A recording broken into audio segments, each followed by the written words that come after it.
Halo Sobat Investor, balik lagi dengan Stock Horseman. Hari ini kita akan bahas saham dari PT Bank Syariah Indonesia atau BSI. Nah, minggu-minggu kemarin kita dikejutkan dengan BSI yang menurut pernyataan dari Menteri BUMN kita, Bapak Erick Thohir, mengalami serangan yang namanya ransomware 3.0 gitu ya. Nah, kita mau lihat bagaimana BSI ini kronologinya bisa terserang oleh hacker dan bagaimana pengaruhnya terhadap harga saham mereka dan apakah dengan sistem yang katanya down, diserang hacker, dengan pencopotan direksinya, apakah saham dari BRIS ini masih menjanjikan di masa mendatang? Nah, menurut saya ini akan jadi pelajaran yang berharga banget buat Bank Syariah Indonesia untuk meningkatkan keamanan sibernya atau keamanan digitalnya dan membangun awareness kesadaran keamanan digital untuk para karyawannya masing-masing. Oke, kita mau lihat kalau kita lihat saham dari Bank Syariah Indonesia atau BRIS ini sempat ada drama. Jadi gini ya, tanggal 8 Mei ini dikejutkan, jadi nasabah banyak dikejutkan bahwa ini kok akses internet atau mobile banking atau ATM-nya nggak bisa digunakan nih untuk Bank Syariah Indonesia mereka gitu ya. Akhirnya ada koreksi lah turun. Nah, saat koreksi ini estimasi mungkin di tanggal 9-10 masyarakat pikir oh sistem layanan maintenance karena di tanggal 8 tersebut BSI membuat pernyataan bahwa sistemnya lagi maintenance. Hal yang wajar untuk perbankan dalam maintenance sistem. Tapi kok berlanjut? Akhirnya mungkin di tanggal 10-an ini karena tidak berangsur-angsur pulih kemudian mulai minus lagi. Kemudian tanggal 11 ini mungkin tanggal 11 bisa dilihat kalau ada pernyataan dari Bank Syariah Indonesia bahwa pemulihan akan dimulai bertahap. Nah, turun lagi ini mungkin di sekitar tanggal 14-15-an atau tanggal 16-17-an. Karena ada eh, hackernya menyatakan bahwa wah ini saya bisa jual nih data nasabah Anda ke dark web gitu ya, ke website hitam gitu ya. Saya bisa jual data nasabah Anda dari 9 database ada 15 juta data username password bisa saya jual. Akhirnya sahamnya tuh turun signifikan. Tapi sampai akhirnya di sekitar tanggal 18 jadi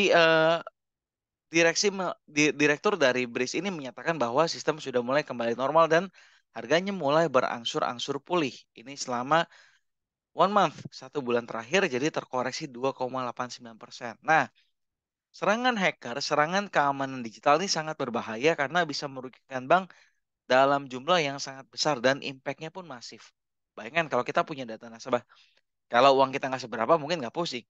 Tapi kalau yang uangnya MM-an gitu, taruh di bank, butuhnya apa sih? Keamanan, kemudahan akses terhadap uang mereka juga. Nah, syarat itu harus terpenuhi agar bank bisa dipercaya. Kenapa kita mau taruh uang di bank? Karena bank aman dan bisa dipercaya. Kalau sisi aman dan tidak bisa yang kalau sisi aman dan sisi kepercayaannya itu hilang, maka otomatis masyarakat atau nasabah enggan untuk nabung di bank gitu ya. Oke, kita mau lihat kronologinya seperti apa sih? Dilansir dari BBC News, BSI diduga kena serangan siber atau serangan digital. Pengamat sebut sistem pertahanan bank tidak kuat. Jadi gini, boleh dibilang sistem keamanan bank internasional sebenarnya sedikit atau bahkan bisa dibilang banyak yang lebih baik dibanding bank lokal. Kenapa? Karena mereka jaringannya secara global, masing-masing punya tim security yang benar-benar tim keamanan digital yang benar-benar kompeten dan benar-benar concern gitu terhadap keamanan digital ini. Saya pernah bekerja di salah satu bank internasional ya, bank internasional tuh. Jadi setiap karyawannya itu pasti ada training namanya cyber security tentang keamanan, bagaimana cara menjaga proteksi data kita. Salah satunya mungkin ini buat sobat investor sekalian jangan suka pakai wifi publik karena bisa kemungkinan data kita bisa diambil. Ada juga namanya di akhir saya akan jelaskan namanya phishing, smishing, phishing atau farming itu bedanya apa? Itu serangan-serangan digital, serangan-serangan siber yang harus kita waspadai. Oke, jadi BSI diduga kena serangan siber. Pengamat sebut sistem pertahanan bank kurang kuat. Gangguan layanan Bank Syariah Indonesia baru-baru ini diduga akibat serangan ransomware. Semestinya menjadi pelajaran bagi perbankan di Indonesia. Ini nggak cuma BSI doang nih. Bank-bank di Indonesia menurut pengamat keamanan siber perlu memperkuat sistem pertahanan digital karena serangan siber telah menjadi semakin kompleks dan canggih.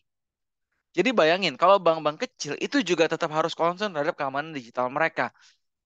Mungkin kalau hackernya udah bank-bank besar pengamanannya sudah super canggih, dia akan cari cara ke bank-bank kecil lain yang celah keamanan digital masih terbuka, sehingga masih bisa diserang diserang dan diambil database-nya gitu ya. Nah, layanan bank syariah terbesar di Indonesia dilaporkan sempat lumpuh selama kurang lebih 5 hari. 5 hari ini cukup lama. Bayangin kalau orang bertransaksi 1 hari sedangkan ada deadline. Nah, ini cukup urgent. Nah, ini membuat para nasabah kesal. Ya iyalah, kita ngantri ATM panjang aja kesel, ini suruh nunggu 5 hari gitu kan. Tapi BSI mengatakan bahwa seluruh layanan perbankan sudah berangsur normal dan pulih sejak Kamis 11 Mei lalu. Ini dari 8 Mei kemarin. Direktur Utama BSI, Pak Heri Gunardi, mengatakan bahwa banknya telah dapat dipulihkan secara segera. Prioritas utama adalah menjaga data dan dana nasabah. Meski demikian, Kepala Lembaga Riset Keamanan Siber CISSREC, Dr. Pratama Persada, mengatakan bahwa sistem pertahanan siber di bank-bank Indonesia ini belum kuat. Buktinya beberapa kali Bank Indonesia kena retas. Gitu ya. Kalau kronologinya kita lihat sendiri. Ini tanggal 8 Mei bahwa Bank BSI menginformasikan adanya maintenance system melalui Instagram mereka. Kemudian tanggal 10 Mei ada pernyataan dari Menteri BUMN Erick Thohir yang menurut saya ini cukup bagus mengatakan ya sejujur-jujurnya kepada nasabah sehingga nasabah mendapat kepastian meskipun ada sisi kekhawatiran. Erick Thohir menginfokan bahwa terdapat serangan siber. Dirut BSI menginfokan bahwa akan ada temporary switch off pada sejumlah layanan BSI. Artinya ada beberapa layanan BSI di periode tersebut yang di switch off untuk sementara atau dimatikan, dinonaktifkan. Tanggal 11 Mei, ini artinya dari 8, 9, 10, 11, artinya mereka gerak cepat untuk menangani kejadian serangan siber ini. Sebenarnya nggak cepat-cepat juga sih. Ini makan waktu 8, 9, 10, 11. Sekitar 4 hari, ini nggak cepat-cepat juga. Dirut menyampaikan bahwa layanan sudah berangsur normal. Nah ini, hackernya cukup pintar. Karena setelah selesai pernyataan dari Dirut sudah berangsur normal, hacker Lockbit melakukan klaim bahwa penyerangan atau sistem down itu disebabkan oleh mereka dengan ransomware Lockbit 3.0. Ada potensi 9 database dengan total 15 juta data nasabah dan karyawan yang dicuri. Itu ada username internet banking, password, dan sebagainya. Nah, dia juga mengancam dengan tebusan harus bayar sekitar 20 juta US dollar. Kalau mau datanya ini aman. Akhirnya respon tersebut seperti tidak digubris oleh eh, tim manajemen dari BSI. Sehingga tanggal 15 Mei, data yang diretas itu dipublikasi dan dijual di dark web. Nah, tanggal 16 Mei, Corporate Secretary mengatakan bahwa data dan dana nasabah dipastikan aman. Nggak cuma data dananya aman, untuk transaksi juga aman. Nah, yang menarik adalah gini, serangan terjadi karena adanya ketidakwaspadaan atau adanya celah. Tanggung jawab siapa celah ini? Pasti tanggung jawab dari Direktur IT dan Risk Management. Risk Management harus memitigasi risiko dari serangan siber, Direktur IT harus memperkuat nih kira-kira bagian mana yang harus diperkuat agar tidak terdapat serangan terhadap sistem mereka. Akhirnya 22 Mei diputuskan bahwa adanya penggantian Direktur IT dan Direktur Risk untuk Bank Syariah Indonesia. Nah, ini kronologi kejadiannya. Seperti yang disampaikan 8 Mei, ini Bank Syariah mengatakan bahwa sampai saat ini kami telah melakukan maintenance sistem. Ya benar sih maintenance. Tapi karena apa? Karena serangan dari Lockbit tersebut yang ransomware itu 3.0. Kami menyampaikan permohonan maaf ketidaknyamanan ini dan melakukan transaksi keuangan pada hari ini. Ya, oke. Kemudian berikutnya, ini Lockbit mengatakan nih bahwa tanggal 13 Mei, Lockbit mengatakan bahwa 8 Mei kemarin kita yang attack nih Bank Syariah Indonesia, completely stopping all of its services. The management of the bank will not think of any better than to brazenly lie to the customer partners reporting some kind of technical network being carried out at the bank. Jadi dia bilang, sebenarnya itu cuma isu doang dibilang maintenance, padahal mah kena serang. We also want to inform you in addition the paralysis of this bank we stole about. Nah, mereka ngaku nih, mereka klaim mereka curi 1,5 terabytes mengenai data personal dari karyawan. 9 database, financial document, legal documents, ini NDA, non-disclosure agreement, password, dan sebagainya. Nah, ini tanggal 8 Mei. Mereka kasih batas di 15 Mei. Oke, Nah, ini di tanggal 16 Mei-nya akhirnya dipublish lah ini data-data yang di ini data-data yang diambil oleh. Nah, jadi di 16 Mei-nya mereka publish tuh data-data yang mereka sudah ambil, mereka jual di dark web. Katanya seperti itu. Nanti kita akan lihat kebenarnya seperti apa. Oke.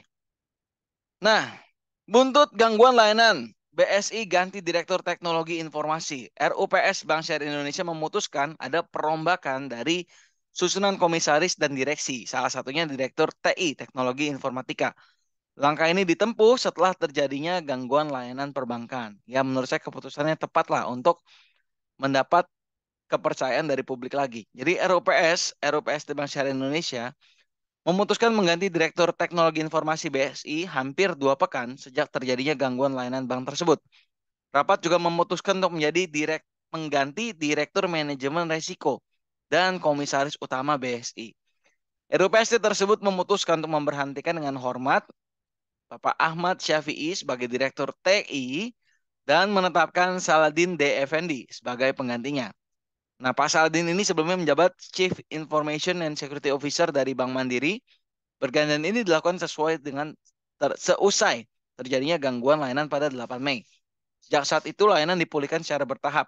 Nah, selain itu ROPST juga memberhentikan Ibu Tiwul Widyastuti sebagai dari posisi Direktur Manajemen Risiko dan menetapkan Grandis Helmi sebagai penggantinya. Grandis Helmi sebelumnya menjabat sebagai Group Head Commercial Risk di Bank Mandiri. Oke, kalau kita lihat kita harus membangun kesadaran terhadap keamanan siber. Nah, ini kita harus tahu bedanya nih. Biasanya kalau waktu saat saya kerja di bank internasional itu kita sering dapat email yang seolah-olah dari email perusahaan. Ya, kita bisa lihat dari domainnya pertama, terus dua kontennya, lihat isinya kayak gimana. Biasanya mereka akan mendirect kita kepada satu link tertentu yang sebenarnya dimodifikasi agar serupa dengan link resmi perusahaan, tujuannya untuk mencuri data kita. Saat kita pencet, mungkin kita ke download aplikasi sesuatu sehingga atau tertanam malware sehingga data kita bisa diretas dan dicuri. Nah, kita harus lihat nih jalur-jalurnya seperti apa. Pertama, farming itu two-step proses. Jadi attacker atau hacker ini menginstall malicious code on victim terhadap komputer dari korbannya tersebut atau terhadap server. Yang kedua, phishing. Phishing ini beda. Phishing ini menggunakan email. Nah, ini yang saya dapat to get the people divulge private information or download malware. Jadi melalui email ini bahkan data pribadi kita bisa diserap. Makanya kita nggak boleh sembarangan buka email. Nah, ini ada juga yang data bisa dicuri dari jaringan WiFi publik yang kita masukin username, password kayak gitu. Itu jangan mau. Kita harus benar-benar aware sama personal data kita. Phishing, phishing pakai voice. Jadi attempt to accomplish the same objective through voice call. Jadi ini menggunakan voice call. Jadi ini mungkin beberapa kasus penipuan, Pak, boleh diinput OTP-nya, boleh diiniin. Nah, ini salah satu penipuan bentuknya phishing. Dan smishing, nah ini sama, bedanya melalui mobile phone atau melalui SMS atau teks gitu ya.